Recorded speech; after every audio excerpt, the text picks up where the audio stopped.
This video will show you how to get rid of dotted lines on your Microsoft Excel worksheet. Removing page breaks. Click the File menu and select Options. Click Advanced.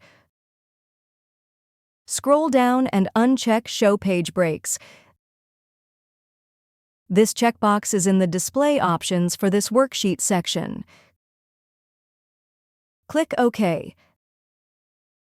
This will remove dotted lines from page breaks.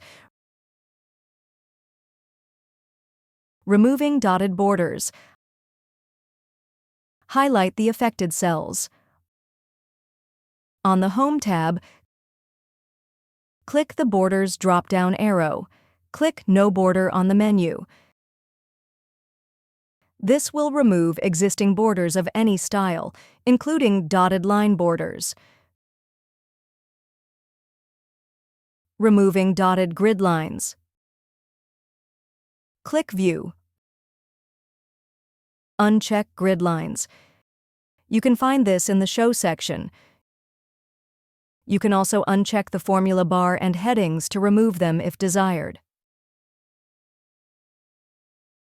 If you found this video helpful, please click the like button and subscribe to our channel for even more helpful tutorials.